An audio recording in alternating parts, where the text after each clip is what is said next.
Muy bienvenidos, no sé si buenos días, buenas tardes, buenas noches, bienvenidos a los visitantes frecuentes de este sitio del Portal del Villegas y los que estén pasando por aquí por pura curiosidad, todos sean bienvenidos. Y parto contándoles de un llamado telefónico que recibí ayer de una persona que vive en la zona donde se produjo este incidente con este señor que hizo un disparo o varios, ya les voy a contar, cuando un grupo de personas de etnia mapuche iban a celebrar algún tipo de ceremonia.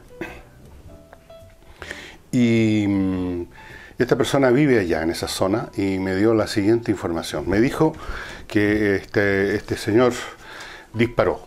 No le disparó a las personas, pero tampoco se limitó a apuntar. Disparó al aire varias veces. Punto uno. Punto dos, que en esa zona en particular nunca ha habido problemas de ninguna clase entre ninguna etnia, entre mapuches y huincas, o como los quieran llamar. Tercero, que este individuo, el que hizo los disparos, es una persona conocida por su postura, sus actitudes, que se ha incluso a partir de su predio ha construido un muro que se interna largamente más allá de su propiedad y en la práctica ha usufructuado, se ha apoderado con ese muro de una parte de terrenos públicos que dan a una playa del lago, y que esa situación ha sido denunciada muchísimas veces y hace tiempo por vecinos de la zona a la Capitanía Naval, entiendo que así se llama el organismo naval que regula en Chile todas las cuestiones que tengan que ver con acuíferas, digamos, de mar, lago, ríos, etcétera, y que no ha pasado absolutamente nada, que este señor ahí está con su muro, dice que hay fotografías, y que esa es la situación entonces en lo que respecta a este caso en particular, que sea lo que sea que haya pasado ahí, que es lo que esta persona me contó, no tiene que ver con el tema de la llamada causa mapuche, respecto a lo cual, y aquí entramos en materia propiamente, se produjo un incidente que significó la muerte del señor Camilo Catrillanca. La versión oficial es que Catrillanca u otras personas de la etnia mapuche le robaron con violencia, con armas en las manos, su automóvil a varios profesores de la escuela Santa Rosa de Quechua, de Cuecha, Retina o Etina o Retiva o algo así, una escuela local, que emprendieron la huida en este automóvil robado, que Carabineros llegó de inmediato, incluso con un helicóptero, que persiguieron a estas personas, que estas personas eventualmente se bajaron de este automóvil robado y emprendieron la huida. Carabineros los seguía y de pronto Carabineros se habría encontrado con que desde ambos costados del camino personas emboscadas les hacían fuego con armas automáticas, o sea, se habría producido una emboscada, hubo entonces un intercambio de balazos por parte y parte, en un momento dado, sigo con la versión oficial, un tractor convertido en una especie de vehículo de combate con 3 ocupantes, se les vino encima, y ahí fue donde habría muerto el señor Catrillanca. Esa es la versión de Carabineros. El intendente señaló que podían verse los efectos de los disparos de estos emboscados en los vehículos policiales. Y al respecto, por supuesto, la gente que son voceros o abogados o representantes de esta etnia dicen que todo esto es una mentira. Incluso el señor Huanchumilla dice hoy día que tras la operación Huracán, ¿dónde queda la credibilidad de la policía? ¿Y por qué habría que creerse su versión? Yo tengo que creer esa versión por una simple razón, porque no hay ninguna otra todavía que explique los hechos de otra forma, que no hubo tal robo al automóvil, que los profesores no es verdad que les robaron el auto, sino que lo prestaron, o alguna otra cosa, que no es verdad que hubo disparos desde ambos lados del camino, etc. Ahora, el intendente, siguiendo con esta costumbre oficial de tratar de disminuir las cosas, dijo que este era un típico caso de delito común, por el robo del automóvil se refería. Está claro que si la versión oficial es la correcta y los carabineros en un momento dado se encontraron con que caían en medio de una emboscada, esto no es un delito común. O sea, Hubo un delito, el robo del automóvil, pero este sería parte de una operación mayor, sería parte de una operación militar mayor de estos grupos combatientes. El robo del automóvil es como los robos que otros grupos de todas partes del mundo llevan a cabo en un banco para juntar fondos, pero no simplemente para juntar fondos para su lucro personal, sino que como parte del financiamiento de sus movimientos. En algunos casos estos grupos o movimientos se han vinculado con el narcotráfico por la misma razón.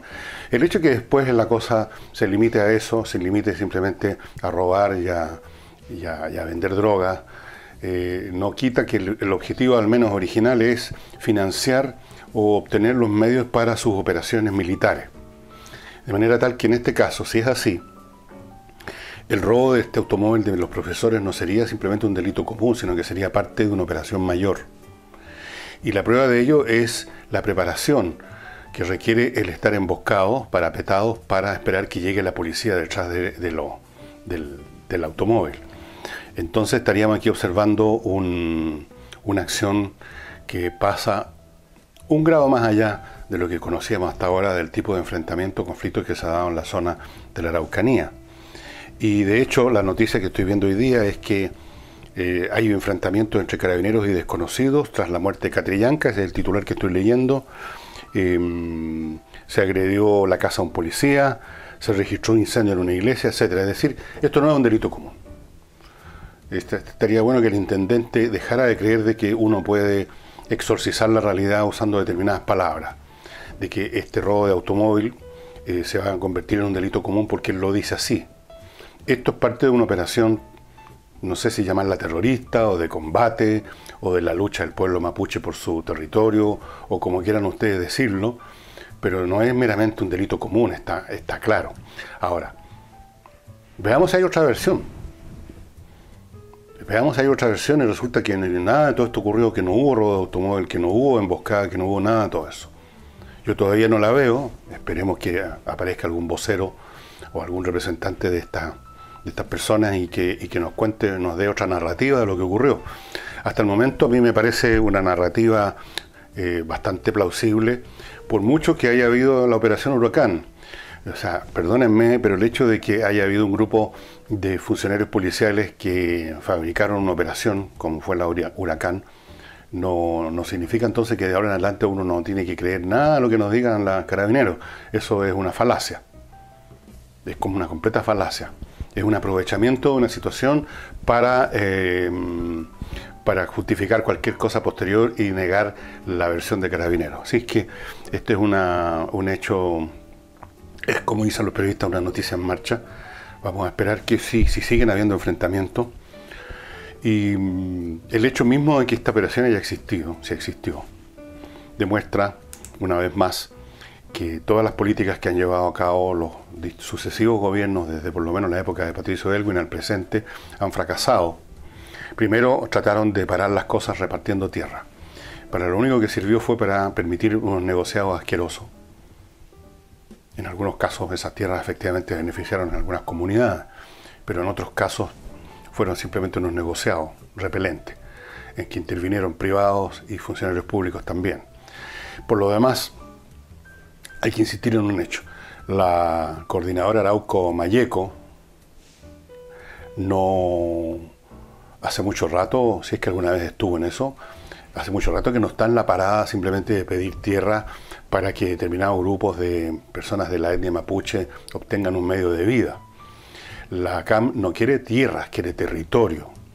La CAM es un movimiento nacionalista, o como yo lo llamé hace como 20 años ya a esta altura, proto-nacionalista en ese momento, porque me pareció en ese momento que para allá iba la cosa y efectivamente para allá ha ido y para allá está yendo. Es un grupo que pretende una autonomía literalmente política, por mucho que esto se disfrace y si se llega a un acuerdo con ellos y se concede lo que ellos piden, esto se va a disfrazar con toda una retórica.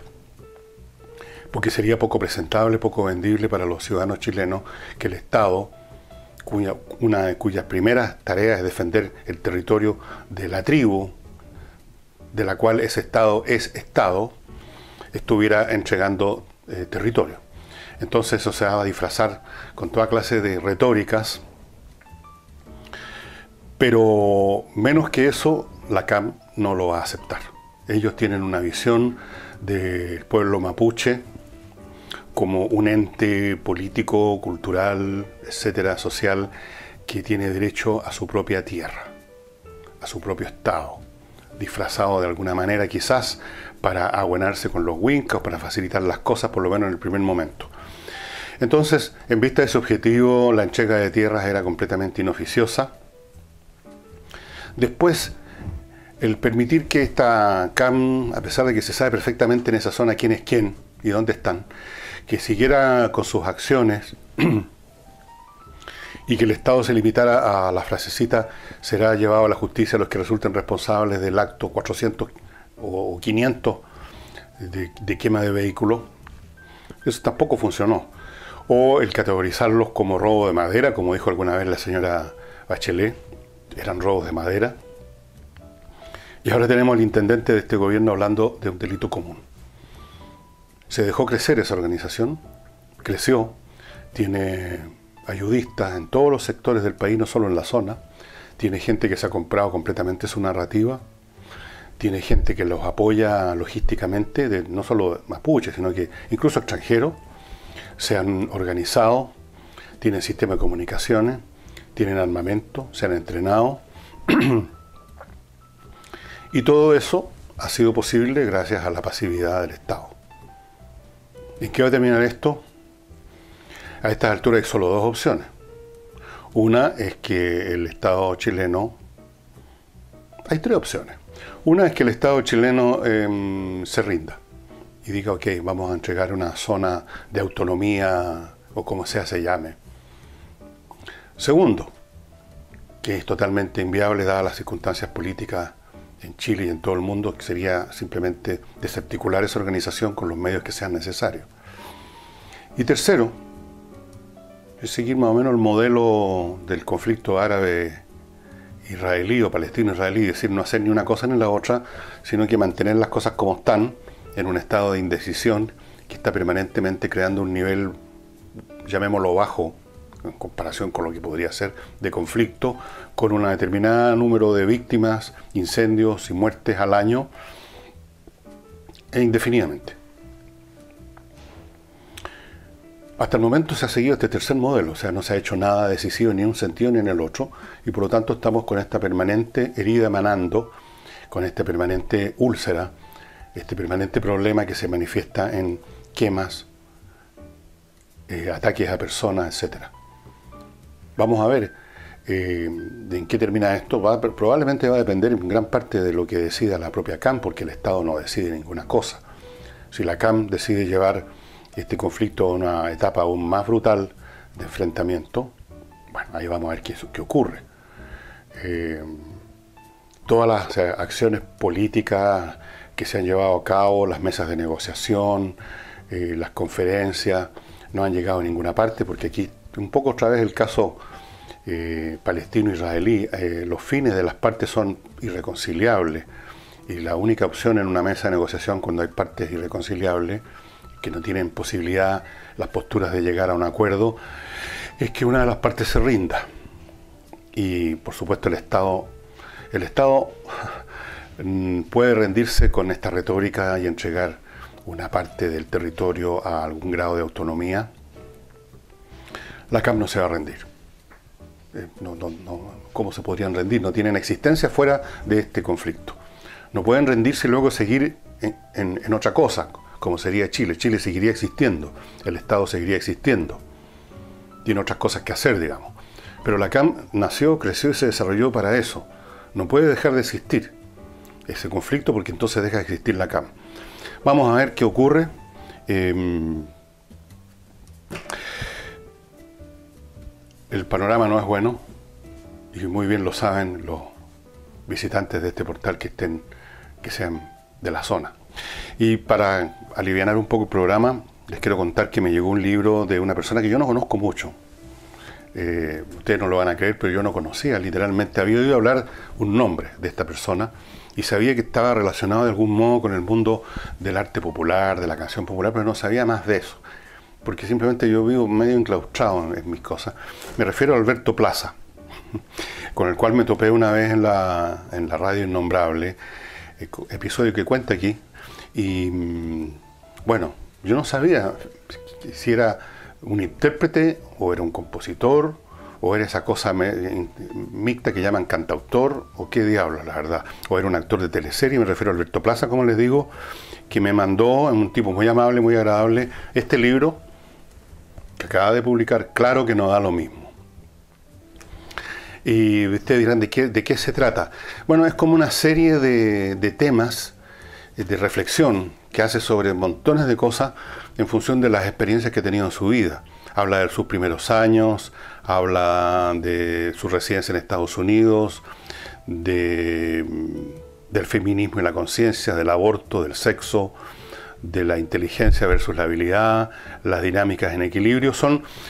No es una historia de su vida propiamente tal, no, para nada. Es una sumatoria de reflexiones personales de Alberto sobre temas, algunos muy personales, otros que nos interesan a todos, en función de sus experiencias vitales. El libro es bien entretenido. En lo que se refiere al encuentro que tuvo conmigo, yo no sabía, por ejemplo, no me acordaba que había sido alumno mío en un momento dado en que yo daba clases de ciertas técnicas de concentración y lectura veloz.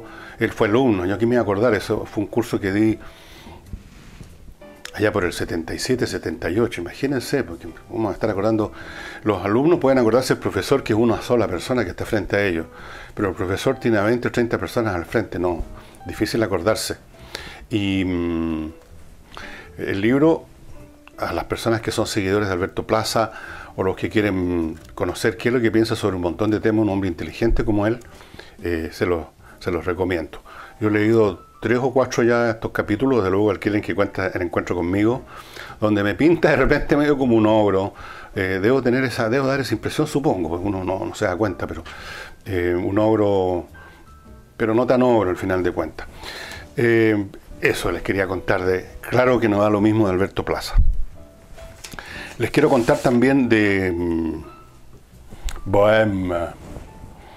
Bohème es una marca vanguardista de joyería española. Cuando me las mostraron a mí estas joyas, de las cuales voy a hablar ahora, me di cuenta y le comenté a la persona que me las mostró.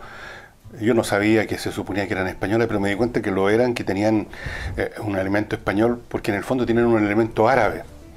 Ustedes saben que España es un país que durante mucho tiempo, desde el siglo VIII después de Cristo, hasta el siglo XV después de Cristo, por 7, 8 siglos,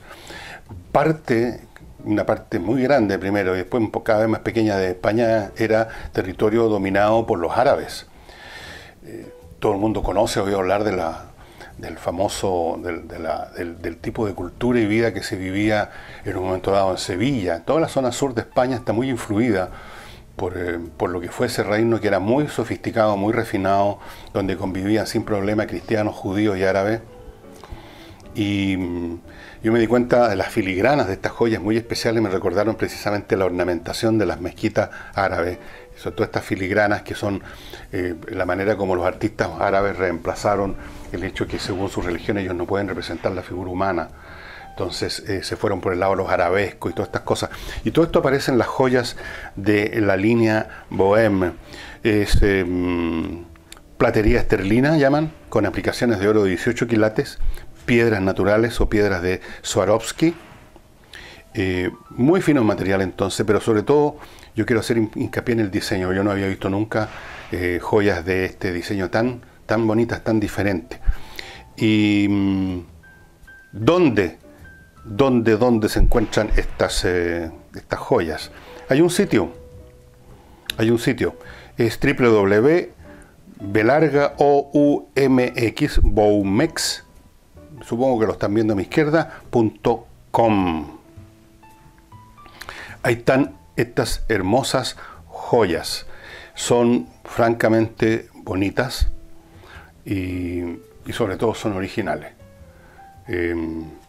Si yo usara anillos, joyas, cosas así, cosas que no hago, creo que me iría por estas joyas Bohème. Ya saben, www.boumex.com. Ahí ustedes pueden revisar los diseños, las colecciones y todo lo demás de esta línea Bohème.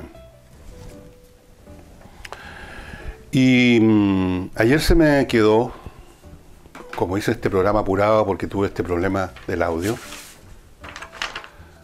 se me quedó un... No se me quedó. Lo había leído esto de Neruda y que no es el hombre cuyo nombre debiera estar en el aeropuerto, así que no he dicho nada, sigo con los temas.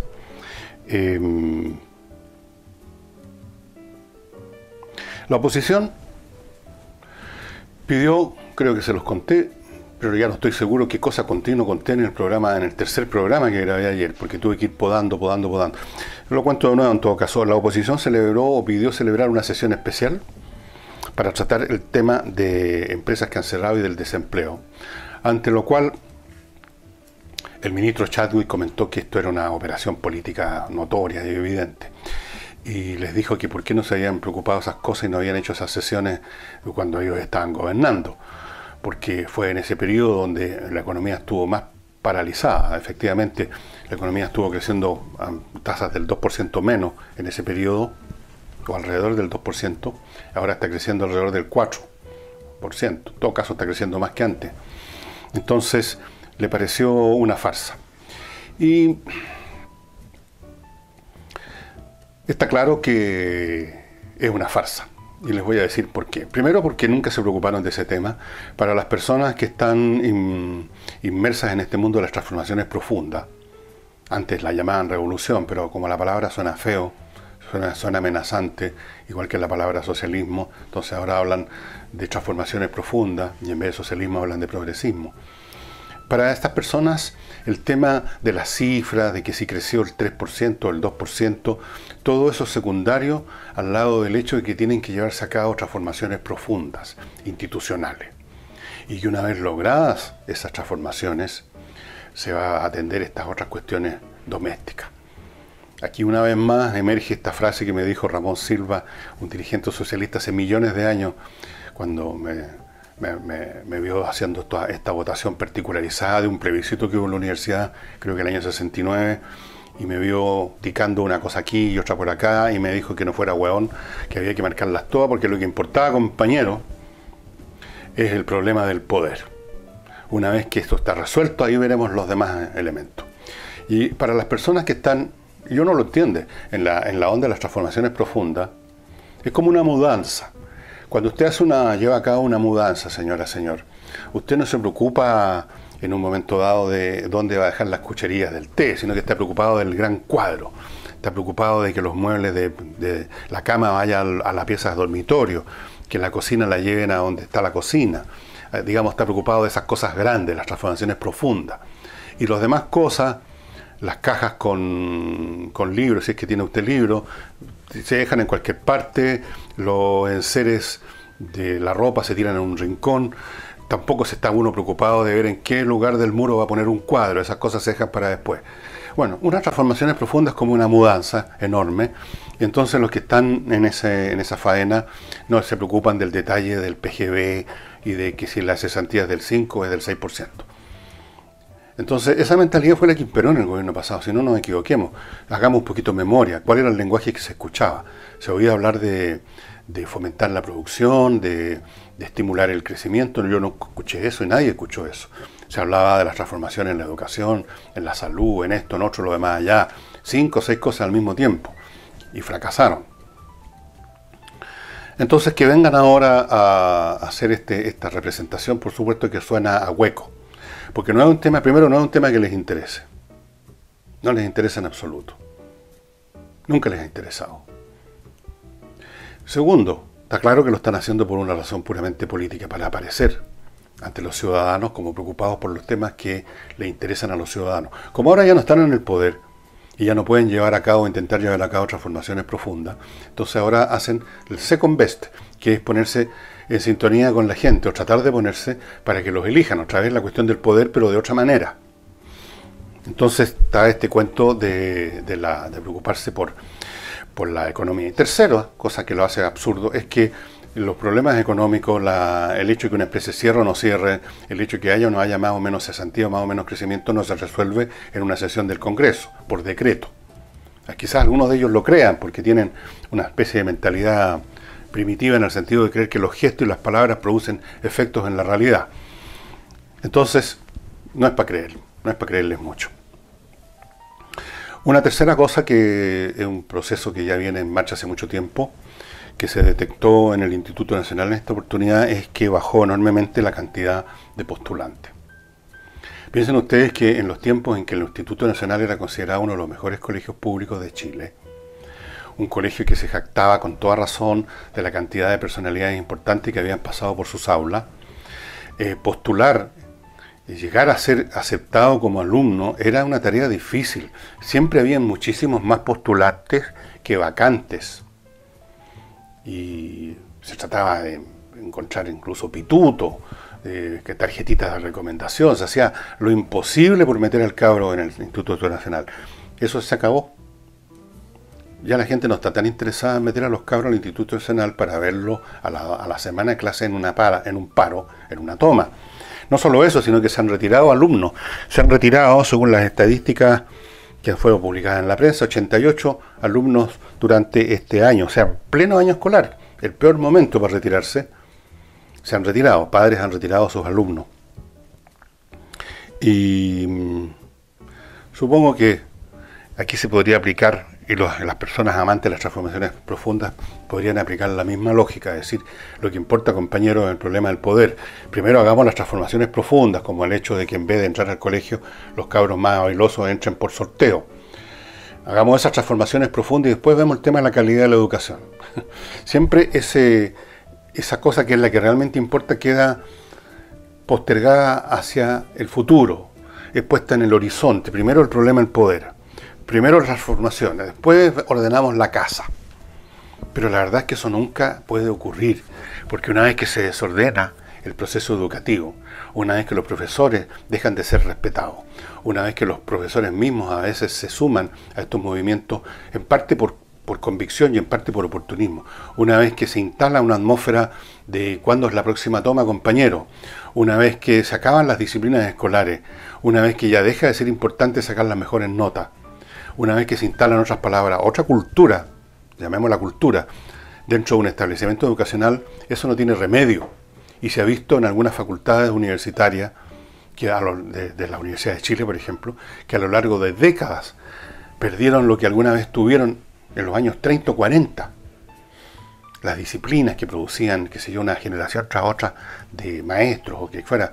Y llegó un momento en que se instaló otra cultura, una cultura política, una cultura de activismo, una cultura de toma, una cultura de protesta, y eso no cambió más.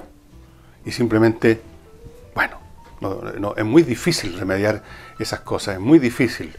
Entonces, lo de la baja de postulantes en el Instituto Nacional es una muestra más que el proceso de transformaciones profundas en el campo educacional fue no solamente un fracaso en el sentido de que no se lograron las transformaciones, sino que el fracaso consiste en que se logró una transformación de lo malo a lo pésimo, o de lo bueno a lo mediocre, o de lo mediocre a lo malo. Se bajó en calidad. Los mejores alumnos, que son los que quieren estudiar, para empezar, son ellos los primeros que le piden al papá: papá, no quiero seguir más en este colegio. En primer lugar, no se estudia. En segundo lugar, uno está bajo el imperio, bajo la férula, bajo el matonaje de estos grupitos organizados, delirantes. Papá, no quiero seguir en este colegio. O es el papá el que decide que el chiquillo no va a seguir en ese colegio. Y los empiezan a retirar. Entonces, la calidad de la educación, lo que quede de calidad, se va a los colegios privados. Y las escuelas públicas se empiezan a transformar en el Vaticano de la revuelta, de la protesta y del cacareo y de las tomas y de la violencia y de la benzina en el rostro y de todas esas cosas. Y lo mismo pasó en el Instituto Nacional Barros Arana, lo mismo pasó en el Colegio Carmela Carvajal, creo que se llama. Los pocos colegios que tenían, digamos, fama razonablemente correcta de ser colegios de primera calidad, se acabó eso. Eso fue la transformación profunda que sufrió el sistema educacional. Y en el plano internacional. Ustedes se acuerdan que hablamos ayer del Brexit, que es un proceso muy complicado, que tiene muchas instancias de votaciones, de apoyo o falta de apoyo. Ayer partió más o menos bien este borrador de acuerdo, porque el gabinete, por lo menos, de la señora May, aprobó el asunto. Ojo que el gabinete es simplemente, por definición, un lugar donde está la gente más cercana al primer ministro. Así que, claro, si no lo hubieran aprobado ahí, habría sido la guerra mundial en pelota, como se dice. Lo aprobaron ahí, pero ahora tiene que pasar ese acuerdo por la Cámara de los Comunes, tiene que pasar por una serie de instancias, tiene que pasar también por la Unión Europea. Yo espero, por el bien del Reino Unido, donde tengo amigos chilenos que están instalados ahí hace muchos años, y porque no quiero que pasen catástrofes de ninguna clase en este planeta, que se llegue a un buen acuerdo. Pero va a ser difícil, va a ser muy difícil. El tema principal ahí parece es un tema muy complejo, el de Irlanda. Como ustedes saben, Irlanda tiene dos partes. Irlanda del Norte, que es parte del Reino Unido, un pedacito, y el resto que es la República de Irlanda, que es la Irlanda del Sur, que no forma parte del Reino Unido propiamente tal, y que sigue en la Unión Europea. Entonces el tema es cómo establecemos las aduanas entre Irlanda del Sur, que es parte de la Unión Europea y que por lo tanto sigue costando los beneficios de eso, y Irlanda del Norte, que está pegado porque era parte de la misma entidad. Si ponemos barreras duras, o sea, ponen aduanas normales como las habituales, se genera un problema político interno. Recordemos que Irlanda del Norte e Irlanda del Sur son entidades que han estado en una especie de guerra civil, tuvieron por años de años. Se llegó a un acuerdo hace unos 15, 20 años atrás que paró esta permanente guerra que causaba muertos. Pero esto podría ponerse en jaque si se restableciera una aduana dura. Pero si no se establece una aduana dura, ¿cómo entonces opera la relación del Reino Unido con Europa? O sea, es muy complicado. El hecho es que es muy complicado y nada asegura entonces que el Brexit se vaya a realizar en función del acuerdo, del borrador que tiene la aceptación finalmente del gabinete. Y en el plano internacional también, antes de terminar el programa, a Donald Trump ya le llueve sobre mojado. Su famoso viaje a París para celebrar junto a otros mandatarios el fin de la Primera Guerra Mundial se convirtió en un fracaso por muchas razones. Todo le sale mal, le está saliendo mal en el frente interno, perdió la Cámara de Representantes, el tema de la supuesta interferencia de los rusos en su elección ha revivido, va a revivir con fuerza. Los elegidos, el Partido Demócrata tiene muchos deseos de presentar un impeachment en algún momento. El propio Trump no le echa aceite a la tormenta, sino que todo lo contrario, le echa parafina al fuego. Está permanentemente despidiendo gente de su círculo en la Casa Blanca.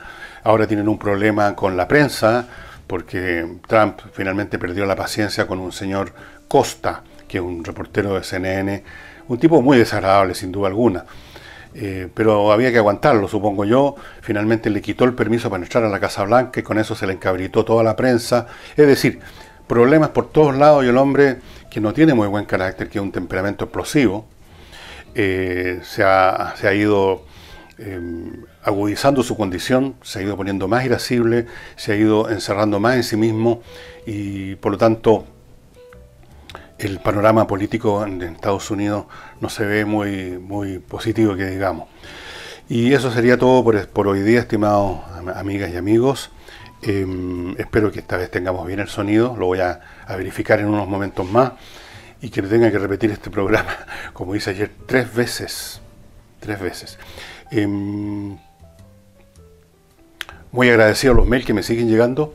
Me siguen llegando muchos mails sobre el tema OVNI, pero yo les vuelvo a insistir que no estoy disponible para hacer a cada momento ese tema, porque en cierto sentido es repetitivo, porque es un hecho real, está claro ya por las imágenes, por los videos, pero es un hecho real que no pasa a otra etapa. Y por lo tanto, estaríamos limitados a contarnos un nuevo y una nueva y una nueva y un nuevo avistamiento y un nuevo avistamiento y otro video, y es más o menos siempre la misma cosa. El último fue en Irlanda, a propósito de Irlanda, varias líneas aéreas que estaban en un momento dado en el aire, varios aviones de distintas líneas vieron lo mismo, los pilotos. Esta vez se atrevieron a hablar, normalmente no lo hacen, de objetos voladores que llevaban a cabo maniobras que por supuesto no las lleva a cabo un aerolito, que simplemente cae o pasa volando a cierta velocidad constante. Estos objetos cambiaban de velocidad, cambiaban de posición, cambiaban de dirección, obviamente no eran objetos naturales. Y el mismo día en que los pilotos vieron eso, yo he visto un video de un señor que tomó desde tierra, en la zona más o menos donde estaban circulando los aviones, unas imágenes bastante claras de un artefacto con forma de disco, o sea, clarísima. Pero ustedes pueden, ese tipo de información los pueden obtener ustedes directamente por sí mismos en los sitios de YouTube que se dedican a estar recopilando esa información todos los santos días.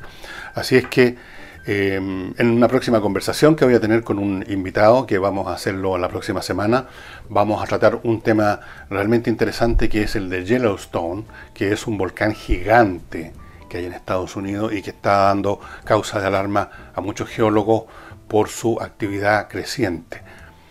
Pero eso será la próxima semana.